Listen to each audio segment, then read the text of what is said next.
When you were just starting to explore the world, where did your imagination take you? Do you remember what it felt like to be on that journey? Most people carry those childhood memories with them all their lives. They speak to who we are. What is your favorite childhood memory?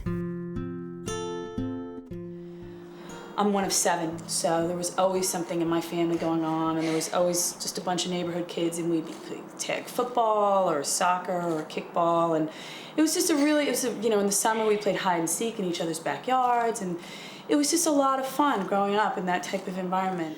My favorite childhood memory is going on a trip with my parents in the summertime and to the beach and being in the ocean, eating ice cream. I loved playing on the playground at my school. I went to a parochial school in Washington, D.C. I loved that time because I was a very quiet kid in the classroom, but outside I loosened up just a little. I would go with my friends to the river for a whole day's outing from early morning until late evening. We would build with rafts and we would sail on the river. We'd play pirates and play Tarzan in the jungle, swinging in the trees. And I grew up in a town that was a suburb of New York, and there were rural parts, and I remember playing after school with my friends, running down to the creek, going from stone to stone in the creek, playing imaginary games, sometimes getting into some trouble. Nature seems to play an important role in our childhood memories. However, today's children don't seem to be playing the same way. I am saddened or disappointed when I see that children don't have that opportunity. For example, driving home sometimes through different neighborhoods, you see very few children outside playing these days, and that's sad. But this trend has more than one explanation. A lot of how young children spend their time is due to the way that parents structure time for them. And probably another reason that children may not be just hanging out as much outside, structuring their own time, has to do too with both parents working so that they are in programs more. When I grew up, a lot of families were one-car families. So there wasn't a lot of cars on the road, and there wasn't as much traffic, even on a side road. So it seemed pretty safe, us having these games in the street and playing kickball in the street. But now, a lot of families are two-car families. It takes time for people to sit and watch children play. It takes time away from something else families have to do.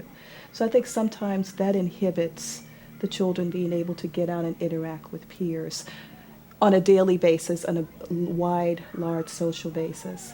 And the other thing that's different too is my mother just said, okay, see you later, dinner's at 5:30. And it was like that we had a much more freedom than I give my children, and I think that, friends give their children, and I think it's just a different world. If parents don't feel that their children are safe outside alone, how do they ensure they play safely? Before I had children, I was working full-time, and I would drive home, and I would never see kids really playing in the street or playing in front yards, and that's what I grew up with. Kids were always sort of playing around the block and in the neighborhood, and I asked friends of mine who had children, why is that? And they said to me then, a lot of it is the sports are so organized now that the kids sort of have very structured schedules. The soccer game is good, the organized play is good, but the higher degree or the developing socializing, the ability to develop better social skills is present at a minimal level, I think. This is my personal opinion, because the children aren't totally free to have the interaction and conversations that they develop, that they foster. They're not totally free to solve their own problems because there are always adults there right over them. And for the most part, they're focusing on one thing. When they're outside playing, because children are so free, all types of things enter the mix. They talk about all types of things. They argue about all types of things. They solve all types of problems. It's their own world, and they're making sense of it. But there's also value to having free and unstructured time, because there the child has to create a goal. Okay, I have this time in front of me and I have this space. What do I want to do? Do I want to collect leaves from every type of tree I see? Or do I want to see if I can jump over this river with only going on this creek on 2 rocks? There the child sets his own goal in an relatively unstructured environment and then tries to meet it. And there's a time when children can play together and they can work out the dynamics, taking turns, who's going to lead, how they're going to solve a dispute. Several of the benefits of playing outdoors, of course, is fresh air, getting to know each other, getting to know the neighbors having the parents to learn who they are. And also it develops greater security in terms of the fact that parents do come out and watch their children. I think having the opportunity to be outside, to breathe the air, to be decompressed, to relax, to enjoy friends within that environment is a very positive thing. And I don't see where that would be a hindrance or a hurt to any child, no matter what their personality characteristics are. We learn not only through our vision and hearing, but kinesthetic, and a lot of children need to move and need to have the stimulation of the movement. So being outdoors and being in open space where they can move helps them learn. I had second graders that wrote me a letter this year. They said, "Dr. Chassett, please don't take away the leaves. We love to jump in the piles of leaves."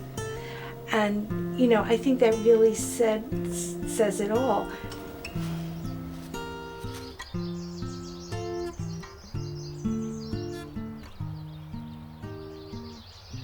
The memories today's children will have in the future will reflect what was important to them. What will your children remember?